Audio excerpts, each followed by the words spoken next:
Assalamu alaikum wa rahmatullah. A yau za mu fara karatun littafin tarbiyya da lilo, wallafar Ismail Hussaini Al-Faltawi. Wannan littafi ya ƙunshi tarbiyya da yadda za a ba da tarbiyya da yadda za a reno. Lallai cikin wannan littafi akwai fa'idoji da yawa wanda za mu fa'idantu da su. Sai ku biyo mu ku sha waɗannan fa'idoji. Dukanku masu kiwo ne, kuma dukanku abin tambaya ne ga kiwon da aka ba ku. Mutum mai kiwo ne ga iyalan gidansa, kuma za a tambaye shi game da kiwon da aka ba shi.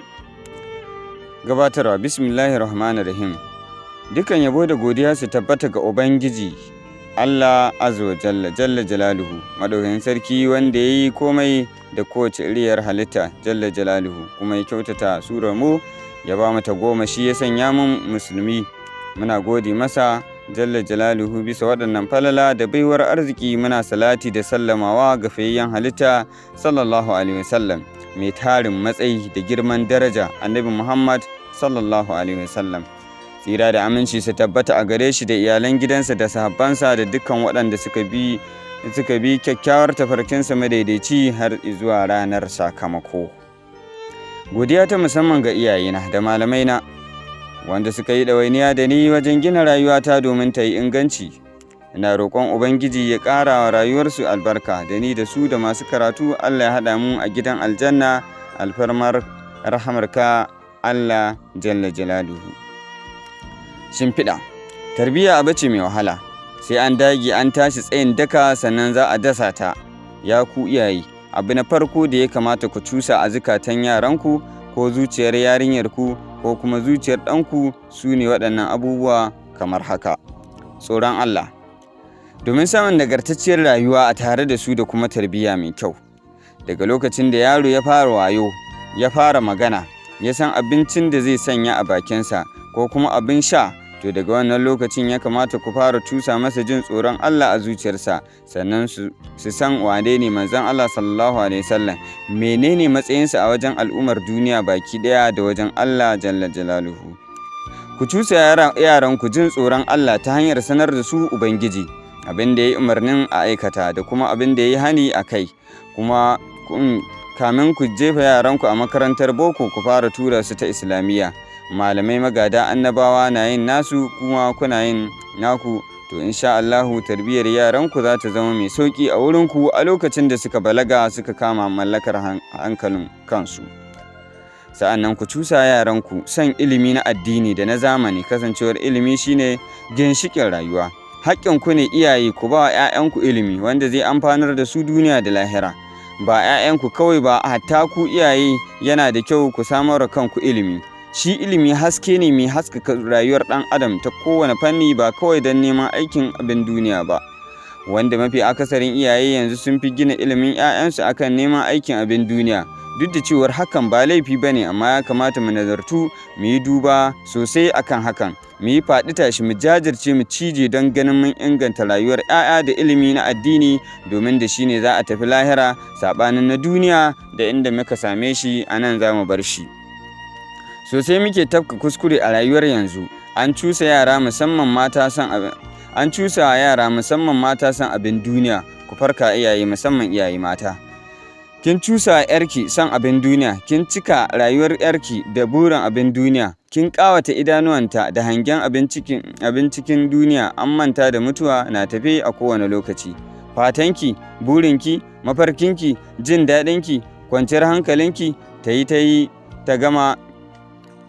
ta gama secondary school, ta shiga jami'a, ta yi digiri, ta yi masters, domin ta tara muku dukiya, ku yi kuɗi duniya, ta san da ɗiyarku ko ɗanku, ku huce takaicin duniya. Hakan yana da kyau, kuma ba laifi ba ne, sai dai ta gefe guda akwai illa, akwai matsala.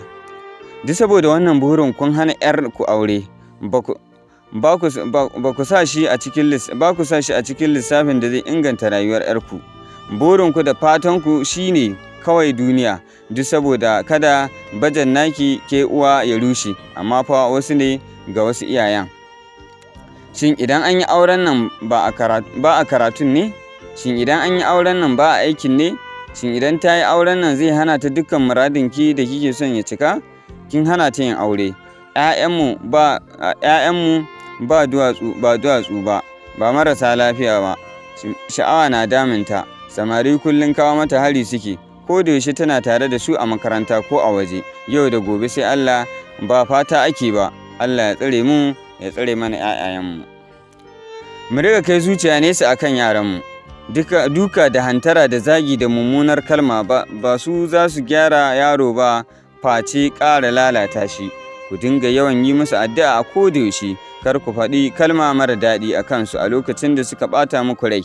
Don Allah, iyaye ku iya bakinku a kan yaranku, kar ku manta matsayin bakinmu a kansu. Fata na gari da addu'a ta gari a kansu shine daidai. Ku koyar da yaranku da sabar masu da yin sallah a kan lokaci. Ku koyar da su addu'o'in neman tsari da kariya kamar yadda ma'aiki ya koyar da mu. Ku zama masu lura da irin fina-finan da suke kallo, domin kuwa shi ma kallo na ɓata tarbiyyar yaro, ya rusa duk ginin da aka yi a baya. Ku sabar musu da sauraron wa'azi kamar yadda ya kamata bakinku ya saba wajen yi masu wa'azi.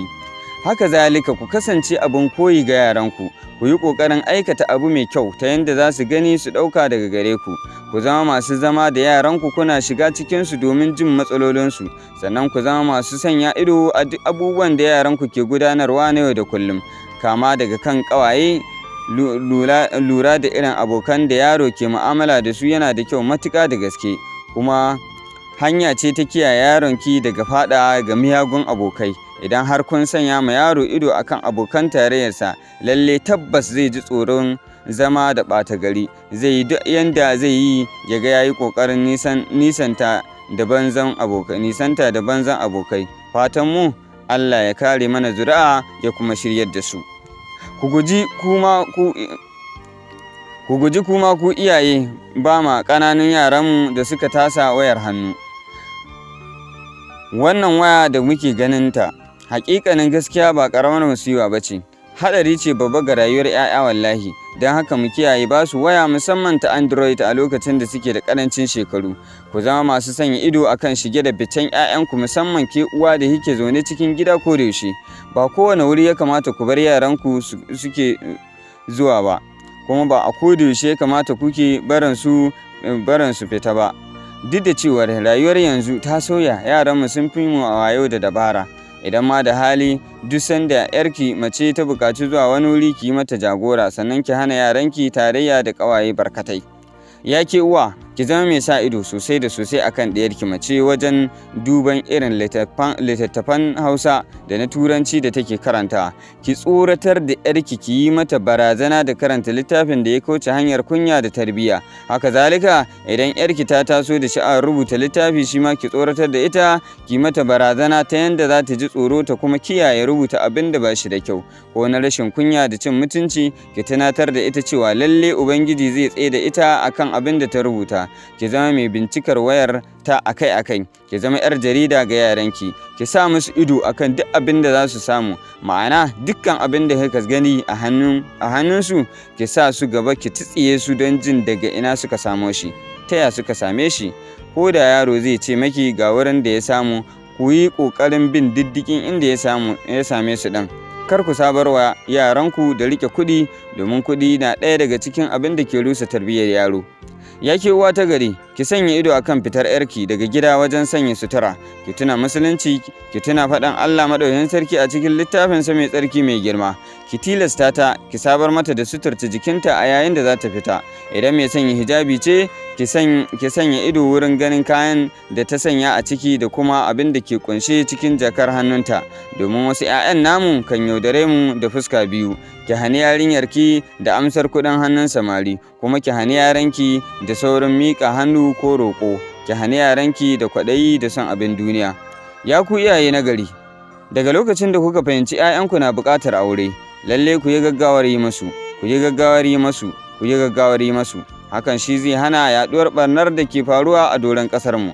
Ba komai ke jefa 'ya'yanku cikin baƙin cikin rayuwa ba, sai wajen toye masa haƙƙi da ake yi, musamman 'ya'ya mata. Don Allah iyaye, da zarar kun fuskanci 'ya'yanku na son aure, ku yi masu, domin shine mafita, kuma shine kariyarsu daga faɗa mummunar halaka, kuma shine yayuwar damuwar da za a shiga a gaba.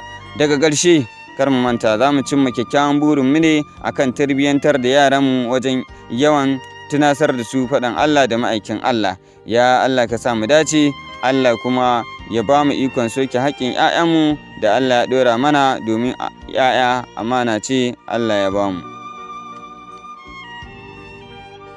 Laifin daɗi ƙarewa, za mu tsaya a nan, sai a karatu na gaba za mu tashi daga inda ya ce asalin tarbiyya, sai kuma mu ji ya asalinta yake. Lallai dai wannan littafi akwai fa'idodi da yawa a ciki. Kada ku bari a baku labarin wannan littafi, ku biyo mu har ku ji ƙarshen shi.